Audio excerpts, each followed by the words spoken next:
여러분 반갑습니다. 저는 약사 황진실입니다. 오늘은 6년 만에 재발된 간경변증을 완치한 사례를 소개해 드리겠습니다. 1976년에 간경변증에 걸려 부산 모 대학병원에서 치료받은 청년이 있습니다. 이시성을 가졌고 경남 고성 고향 후배입니다. 그가 1982년에 재발이 되어서 그 병원에 다시 입원해서 치료를 받았으나 결국 낫지 않게 되자 퇴원 명령을 받고 나왔습니다. 그때 나이가 30대 초였습니다. 여러분, 당시 대학병원에는 간경변증을 고칠 효능이 우수한 약이 없어서 못 고칠 것으로 생각하신다면 40년이 지난 지금은 어떤가 한번 보기로 합시다. 지금은 최첨단 치료법과 의료시설과 더불어 간경변증 치료약들은 그 당시에 비해 부작용은 크게 줄고 효능은 훨씬 우수한데 그렇게 나아진 만큼 완치되는 사람들도 많이 증가하고 있을까요? 아닙니다. 지금도 간경변증은 고치기가 어렵고 많은 사람들이 고생을 하고 있습니다. 이것을 통해 우리는 간경변증은 약으로 완치하기 어려운 병이라는 것을 알 수가 있습니다. 결론부터 말씀드리겠습니다. 책 32쪽의 내용처럼 그 후배를 약 하나를 사용하지 않고 완치시켜서 재작년 그가 세상을 떠날 때까지 40년 동안 재발 없이 건강하게 활동할 수 있게 했습니다. 제가 그를 고칠 수 있었던 건 1978년 수년의 연구 끝에 간경변증을 비롯한 대부분 만성병의 공통 원인을 찾은 덕분이며 그 원인은 결코 약이 고칠 수 없는 이유를 찾은 것이 있습니다. 대부분 만성병의 원인은 하나에 있습니다. 즉 같은 원인에 의해서 수많은 만성병이 발생하게 된다는 사실을 알았는데 그것은 바로 환자 자신들의 잘못된 생활 습관 5가지 요소, 즉 술을 포함한 식사, 담배, 수면 부족, 운동 부족, 스트레스입니다. 한편 대한내과학회에서도 2003년에 모든 만성병의 원인이 잘못된 생활 습관에 있다는 것을 알고 이들 만성병을 가리켜서 생활습관병으로 명명하게 되었습니다. 이와 같은 원인을 정확히 알게 되면서 저는 자연스럽게 약이 가지고 있는 2개의 단점과 사람이 가지고 있는 2개의 장점까지 알게 되었습니다. 여러분, 약의 단점 중 하나는 약은 간경변증과 같은 만성병의 공통 원인을 고칠 수 없다는 점이고 약의 2번째 단점은 약은 만성병을 고치는 치료 주체가 아니라는 점입니다. 여러분, 세상에 어떤 약이 환자에게 있는 원인인 잘못된 생활 습관을 고칠 수 있단 말입니까? 그리고 약은 그 자체의 양리작용으로만 약효를 내지 못하고 인체 자연 치유력에 도움을 받아야 한다는 사실입니다. 다시 말씀드려서 인체 자연 치유력이 높은 수준을 유지하고 있을 땐 약이 몸에서 양리작용을 잘 발휘하게 되지만 반대로 인체 자연 치유력이 바닥나게 되면 약의 양리작용은 전혀 발휘되지 못하게 된다는 사실을 알게 되었습니다. 약을 개발한 회사에서도 임상 실험한 결과가 있는데 그 결과에서도 그렇게 나옵니다.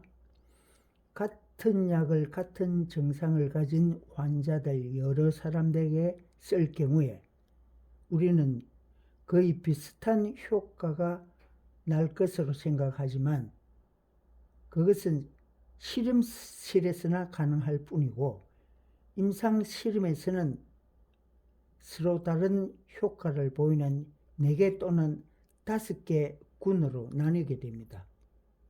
현저한 개선을 보이는 군, 중등도 개선을 보이는 군 또는 약간 개선을 보이는 군, 불변이나 악화를 보이는 군으로 나뉜다는 것입니다. 같은 약이라 할지라도 환자들의 인체 자연 치유력이 아주 높은 사람들의 몸에서는 양리작용이 아주 잘 발휘됨으로써 현저한 개선을 보이게 되고 인체 자연 치유력이 약한 높은 사람들의 몸에서는 양리작용이 약간 발휘됨으로써 약간 개선의 결과를 나오게 합니다. 그런데 인체 자연 치유력이 바닥난 사람들의 몸에서는 양리작용이 전혀 일어나지 않아서 불변이란 결과를 보이고 또 인체 자연 치유력이 바닥 이하로 저하되는 사람들의 몸에서는 같은 약이 오히려 독으로 작용함으로 해서 악화되는 결과를 보이게 된다는 것입니다. 그래서 아마 세계백과사전에도 약은 인체 자연 치유력의 보조물이라고 쓰고 있는 것입니다. 이렇게 중요한 약의 단점을 우리는 정확하게 알지 못한 채 지금까지 약을 써야만 병을 고칠 수 있을 것으로 생각해 왔습니다. 이와 같은 약의 단점은 사람, 즉 환자가 극복할 수 있는데 만성병의 원인을 고칠 사람은 오직 나 환자뿐이며 저하된 인체 자연 치유력을 되살릴 사람도 오직 나 환자뿐입니다. 바로 이 점이 사람이 가지고 있는 2개의 장점이 되겠습니다. 물론 자신들의 현재 불편한 증상을 고칠 약은 반드시 사용해야 하고 수술이 필요한 환자들은 수술을 받아야 합니다. 다만 약을 사용하고 수술을 받는다 하더라도 원인 고치는 처방을 병행하게 되면 더 빠르고 좋은 효과가 난다는 점 꼭 명심하셔야 합니다.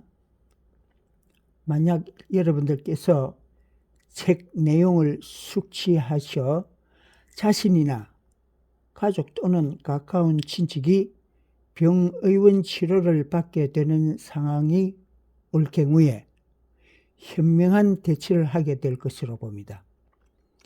병원의 치료가 병 원인을 고치는 방법인지 아닌지를 미리 알게 됨으로써 자신의 역할을 스스로 함으로써 치료 기간과 비용을 크게 줄이는 효과를 얻을 수 있을 것이라고 저는 확신합니다. 여러분, 다시 한 번 더 이 점을 간과하지 마시기 바랍니다. 후배의 경우에 그 당시엔 오른쪽 갈비뼈 아래가 아주 딱딱하게 굳어 있었는데 그것은 간 조직이 섬유화된 때문이죠. 그것이 이 처방의 실천으로 정상 조직으로 바뀌어 말랑말랑하게 된 것입니다. 당시 의학 정설로는 한번 섬유화된 간 조직은 정상으로 되돌릴 수 없다고 했는데 그 정설이 틀렸음을 후배가 입증한 것이 된 것입니다. 2년 전 모 의사 선생님께서 TV에 나오셔서 최근에는 섬유화된 간 조직이 정상으로 돌아온 사례가 있다고 말씀하시는 것을 제가 들었습니다. 이 처방이 그 정도로 효과가 크다는 걸 저는 많은 경험을 통해 확인했기 때문에 세상의 모든 난치성 만성질환자들에게 실제로 나은 사례를 꼭 알리고 싶은 마음입니다. 일개 약사가 연구한 것이라고 결코 가벼이 여기지 마시고 결과로 확인하시길 당부드립니다. 부디 만성질환자들께서 약의 두 단점과 사람의 두 장점을 숙지하시어 병으로부터 해방되시어 건강한 삶을 계속 누리시길 진심으로 기원드립니다. 여러분, 오늘은 여기까지입니다. 대단히 감사합니다.